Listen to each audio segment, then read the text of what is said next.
Hi, everyone. My name is Jimmy Carroll. I'm the Vice President of Operations at TECH B2B Marketing, and I'm joined today on the Manufacturing Matters podcast by Michael Lynch, who's the CEO of Praxie. Michael, I thanks first of all for joining us today, of course, and I'd like to first start by asking you a little bit about your background and ultimately how you ended up co-founding Praxie.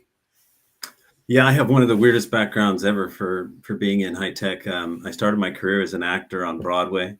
I used to have a lovely mullet and did Les Miserables and lots of shows, and then got involved in making computer games, which is a natural transition. And we were able to take the company public, and so that taught me the whole startup thing.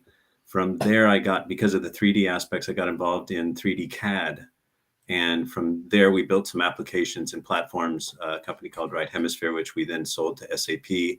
And then I ended up running the Internet of Things division for SAP for a couple of years prior to starting Praxie. So learned a lot about that, Industry 4.0, the whole background that SAP had in it. So that's the brief background from singing and dancing to singing and dancing about tech. Okay, so Praxie. So the website, anyone who goes there, it says the company offers AI-powered digital transformation software. So AI and digital transformation, both like sort of industry buzzwords, right? But they mean real things and they do real things, of course. So what exactly does this mean? I'll start there. Well, if I start back at kind of why we founded the company, when I was at SAP, and every manufacturing company I went to had a whiteboard and huddle boards, and was trying to do lean processes, and just a mountain of Excel, even if they had SAP and good MES software, et cetera. So if you're going to drive digitization and you're going to use AI, you can't do it when you're in paper or even what I'd call digital paper Excel. You have to get the data digitized so you can use AI in it. So we thought the first job to support was how to create a platform that's as easy to digitize your processes, whether those be lean processes or scheduling or whatever you want to do, tailored to your company. And how do you do that in a way that takes days versus months or plus years to digitize these processes? So we built a platform to do that. We then allowed it to connect to data sources, and then we imbued it with AI workflows so that we can take all of the goodness of the applications that exist, surround that with a digitization platform that can then use AI to drive automation and increase productivity of the workers at their point of work. Okay, so with AI, I'm going to get into this a little bit more, but AI means a lot of different things to a lot of different people, and I will ask you about that more. But how does your platform leverage AI specifically? Well, traditionally, as you know, you guys are experts in this. The previous generation of AI that we had at SAP was looking at vibration analysis and trying to do predictive maintenance and all the kinds of things that we're familiar with. With the large language models, you have a completely different analysis capability that we had before, and the ability to use that for people. So what we did is we built AI into the fundamental workflow engine of our system. And that allows us to take processes like Gemba walk. Let's just do something super simple, like a Gemba walk or a 5S audit. You can, as a manager, now you've got an application to do this super easy. You go and you do the work. And then the AI, when you save the data, will go create summaries of everything that you've done, fairly useful. But then it will also go out, if you want, and suggest how you might address some of those issues based on the best practices that it can find, in the internet. And then it can also generate a list of actions that you can then assign to your team. So what we're trying to do is make the use of AI very, very practical and simple, and tie into processes that people already understand versus making the box gigantic. There's some really good use cases, as you and I were talking prior to the start, around vision and using vision for quality of manufacturing or for the quality of the parts. But there's a huge amount of areas where AI can be used for improving the workers' productivity and giving them a buddy that makes them 4 times smarter than they already are at whatever they're trying to do.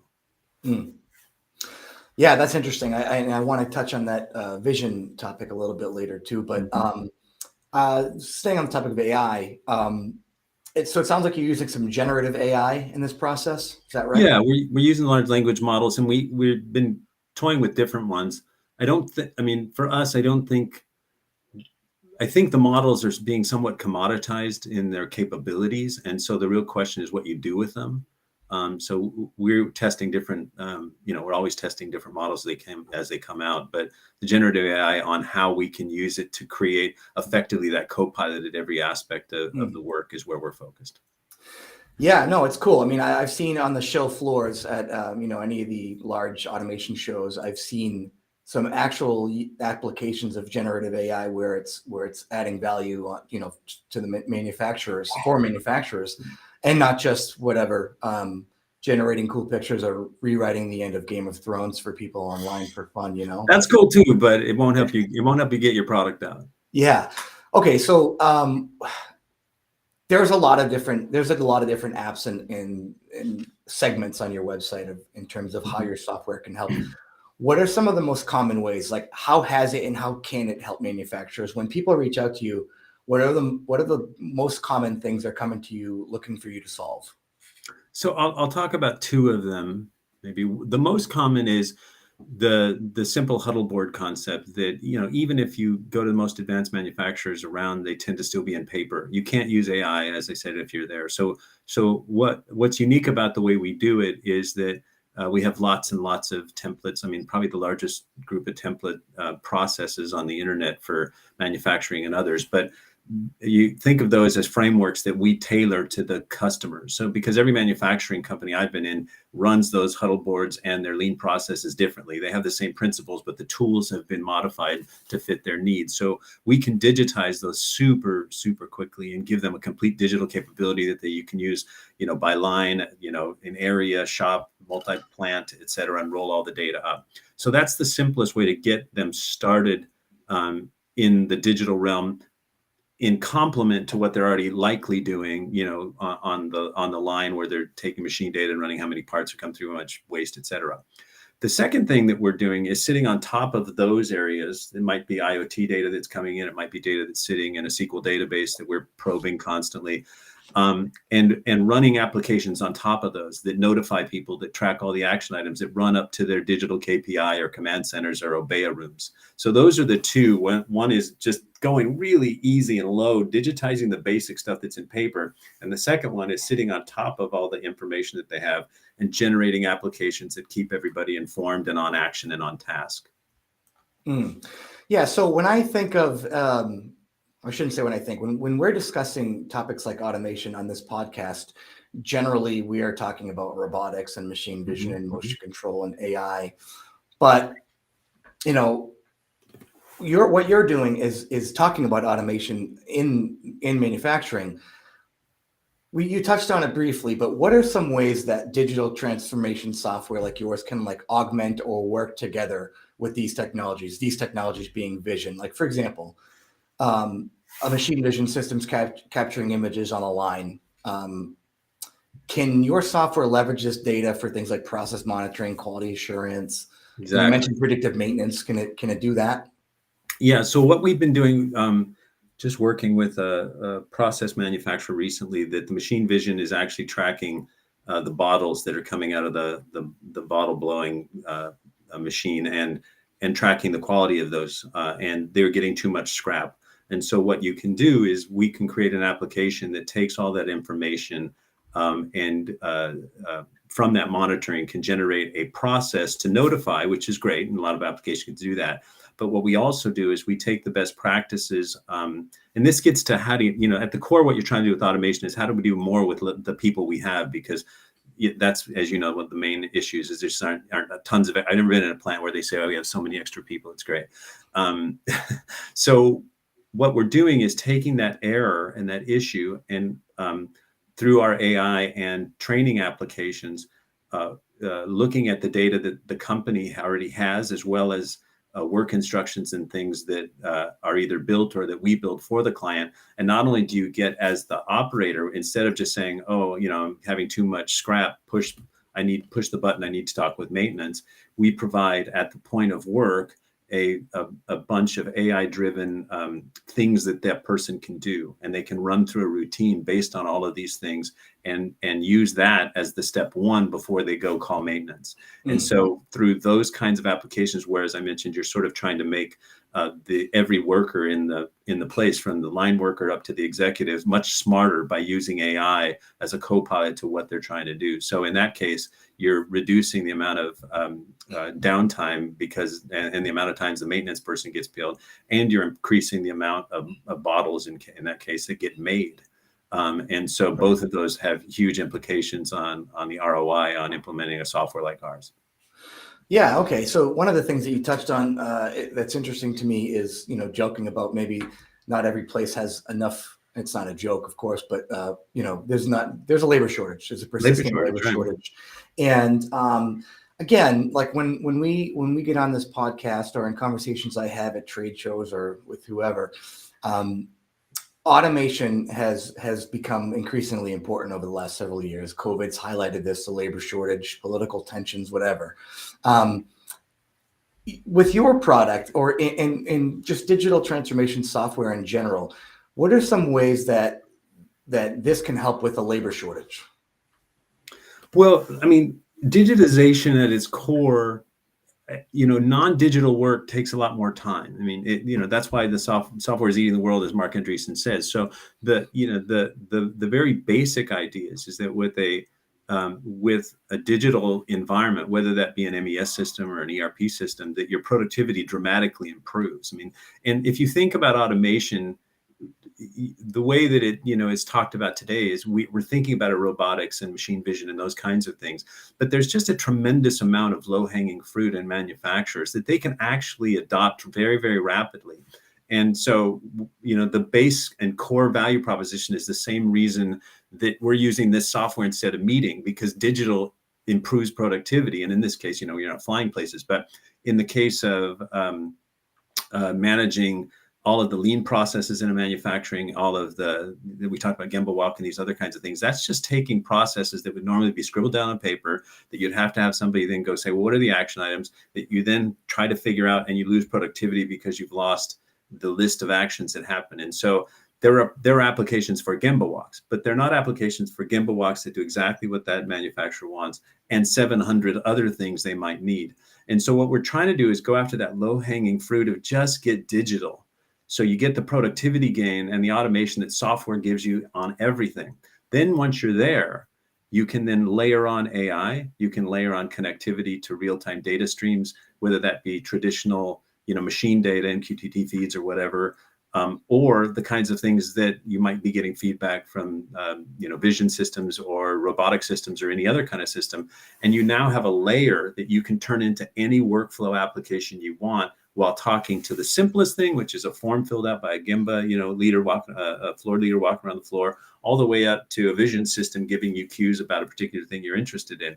And we can provide that unified platform that surrounds everything you've got. So at some level, what we're talking about is getting very basic about the stuff that's low-hanging fruit, but giving you the overall capability to expand on that and really adopt all these other technologies into an overall digitization platform.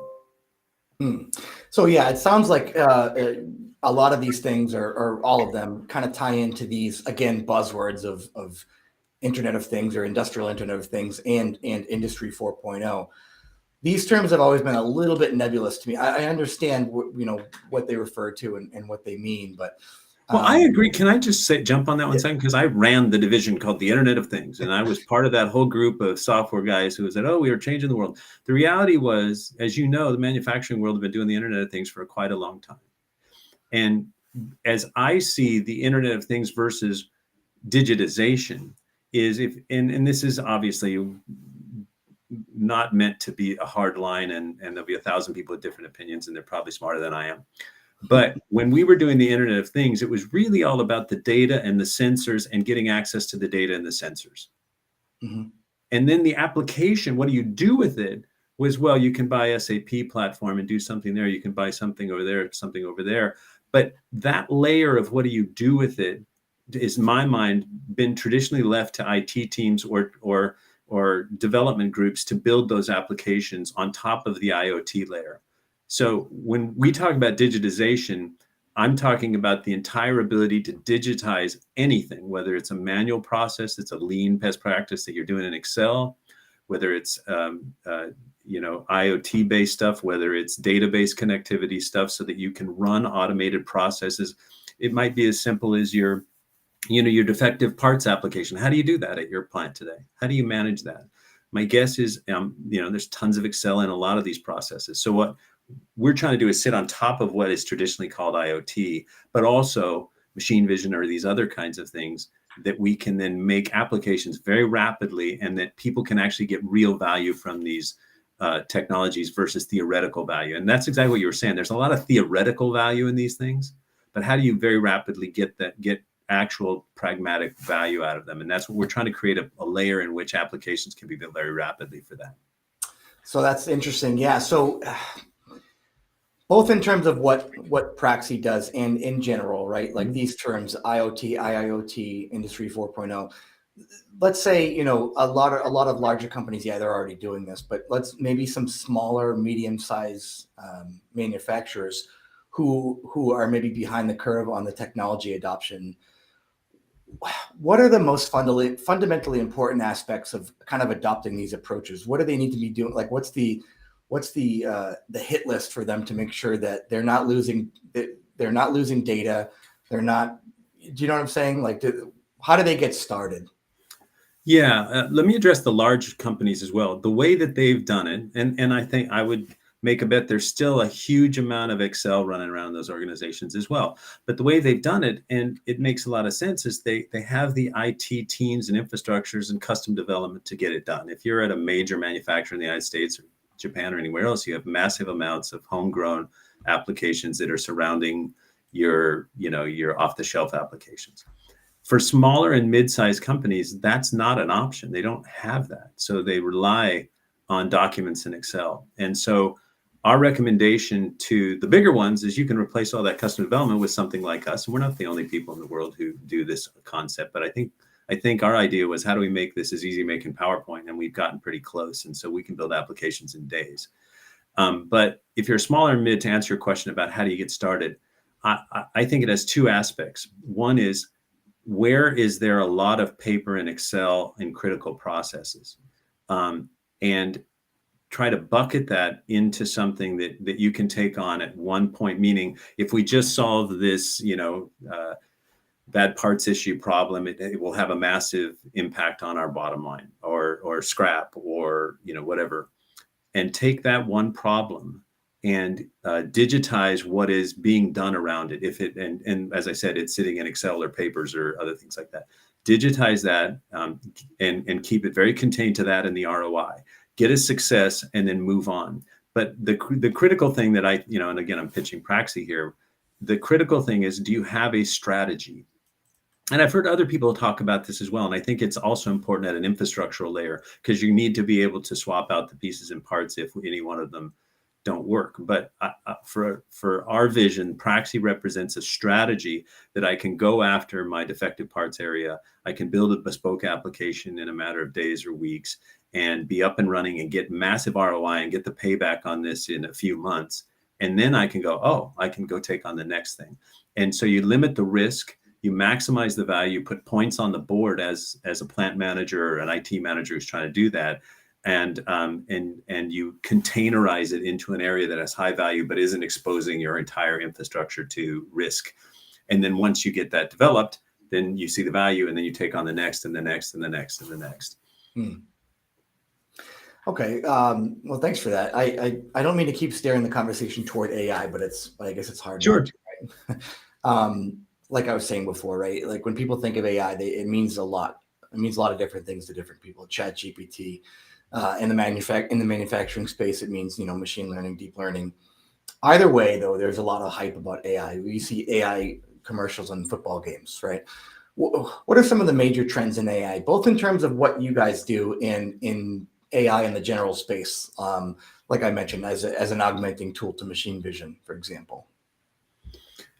Yeah, that's a really interesting question. I think the most interesting thing that from a trend standpoint, you just saw Elon Musk came out with his version. I didn't read the article, but I just saw he came out with one yesterday or something. I think there's going to be a trend to commoditization of large language models. And what that means to me for your viewers is don't get too locked in on which model. Build a strategy that allows you to determine which model you may be the best and or cheapest model over time. I think all of them will somewhat like race to the bottom, sort of like AWS and Microsoft and Google are doing with the overall platform. I think there'll be an absolute easy way to get the AI structures or the best language models out of those. But there's going to be a trend toward commoditization. And, as it goes beyond that into, true general intelligence, like none of us know what's happening at that. But the thing that I think is most important is to find the very pragmatic ways that you can use AI. For instance, when you're talking about computer vision and you're looking, you can use these models to find errors in your parts, errors in manufacturing. You've probably done podcasts on these things. Tremendous opportunities there. I think the one that we're focused on, which I think requires a lot of work on the side of the software vendor or the IT team that's building things out, is to have a co-pilot that really helps automate a lot of the thinking, if you will. It's not the doing. It's there's studies that say one of our guys, I don't have the source in front of me, but the average AI is 2 to 3 times more creative than the average individual on finding solutions for particular problems. So if you think of AI as your co-pilot buddy in all of these processes, that it's a very pragmatic way to embed AI into every aspect of your company to help people be more productive. I think that's the short-term biggest opportunity that I've seen around how to use AI in its current forms. So on the flip side of that, right, what are some of the barriers to using AI? And then, for those who aren't already, how does one go about getting started when it comes to adopting AI? Again, both in terms of what you do and in general. I think the biggest barrier is understanding the API prompt structure. And that's probably, I don't even know if anybody on, how many guys on here have been working with that. But basically, each of the APIs have a prompt structure, which is asking the AI questions. You create a cascade of prompts. There's lots of different techniques in there to ground and try to make things not hallucinate. If you're not familiar with those terms, those are the AIs, make things up if they don't have a good answer. So you basically, that's the biggest barrier, because 90% of the world just goes to ChatGPT or Bard or something like that and asks a question. And so you can ask a cascade of questions, but you're in this chat-like environment, which is incredibly useful, but it's not a business environment. You're having a conversation about something. So that in opposite of a business application that's running you through a particular process, let's say an A3, and the A3, you say, here's my problem. My refrigeration is having issues and it's spoiling my food, and you lay this problem out. You say, help me. The AI goes out and finds you 20 problems that might be causing that. You go, wow, I think problem number 3 might be it in my case. You say, what should I do about it? The AI goes, here's 6 things you can do to solve that problem. There was no person who knew that stuff in that manufacturing plant. And that AI just helped that plant manager, dramatically at the point of work. And to make that happen is 50 different prompt infrastructures that are under the hood. You could go to ChatGPT and spend an hour and a half trying to figure that out and maybe get something. But I think that's the barrier, is understanding that, and what people can do is I would say everybody should go find different ways to use ChatGPT. I think Microsoft and Apple and other vendors are coming out with good structures. In our case, we can embed an AI flow into almost any process to help the worker, and that's really where a platform that's a general digitization platform says what is the business problem, what do you need to do, how quickly can we get it growing, and then how can we help your workers be more effective in that process. That's a very clean and focused way to get real value out of AI today. Yeah, so like in terms of getting value out of it, that's something I wanted to ask about. Maybe a hard question, but how do you go about what should the ROI be in terms of AI adoption, and is that possible to? Well, I think I would not put AI into any different category than any technology adoption. I mean, if you're going to spend $1 million on a new manufacturing line, the assumption on all projects is there's an IRR associated with it, and so the thumb in the air that I've heard a lot from customers is they like less than 1 year ROI on the cost of implementing something. We try to do it in 2 to 3 months. Very focused applications. We try to get the ROI for the client in that amount of time. But I think AI is the same. If you're going to take a AI vision system and you're going to implement that for, improving any sort of process, I would assume that they're looking for the same less than a year ROI on that investment. Interesting. Okay. Michael, I've asked a lot of the questions that I intended to ask, but what are some, I guess kind of a general one, what are some of the other technology trends in manufacturing that you're most excited about kind of now and going into the future? That's a really interesting question. I think that the trends that I'm excited about are there's some, so I can't, in my previous company, we used to do 3D and we would and you can tell in this company, I'm not doing 3D. I think 3D vision and those kinds of augmented reality things are exciting. But my honest opinion is if you look at the latest work being done, we were doing systems 10 years ago that are, clunky, but you could use for work. And I don't think they've improved dramatically. I think we're still a decade or so away in that. I think the areas of most opportunity are the areas that I'm talking about. But if I was going to talk about things that are not in, the Praxie realm, I think the vision systems are really, really interesting, the robotic systems, but only in the context of kind of onshoring. Because if you look at the North American economy, this is sort of beyond technologies, but if you look at the North American economy and the value of onshoring because of the COVID supply chain issues and the political instability globally, that's happening. So to me, the most exciting thing is, how is the next generation of factories being set up or retrofitted back in the United States going to be different and more advanced than the ones that were built 20 or 30 years ago or 50 years ago that got offshore? I think that combination of IoT capability built in at the core, with application development and digitization platforms like Praxie, with robotic vision, with vision systems and robotics, that next gen of factory and how that relates to the humans in it is, I think, the most exciting trend. It's the onshoring on top of all that that I find most interesting. Yeah, that's really cool. It's interesting. I think, a lot of what you said, I think of some of the trends specifically in industrial automation, things like the rise in the popularity of application-specific systems that make it easier to deploy, task or specific task-related systems for whatever, bin picking or machine tending or things like that.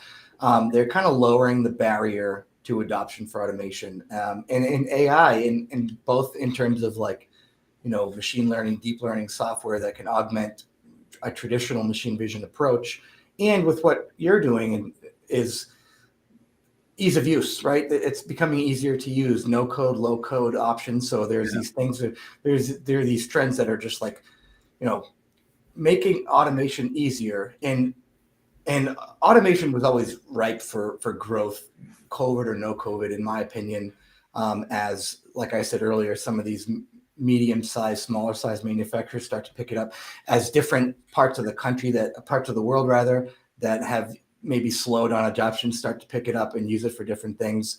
These systems can do more, they're easier to use, and they're only going to become more important.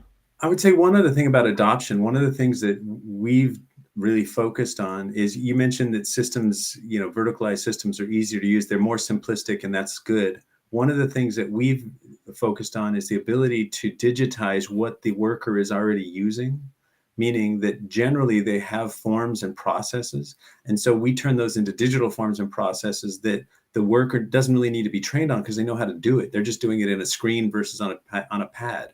And so that adoption curve is incredibly important to getting the ROI in, regardless of the process. So I think that's beyond simple verticalized solutions. Simple non-changing of your analog to digital is another strategy to get people to adopt much, much quicker.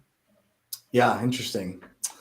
Michael, I don't have any other questions for you. Is there anything else that we haven't talked about that you feel like we should mention that I haven't touched on?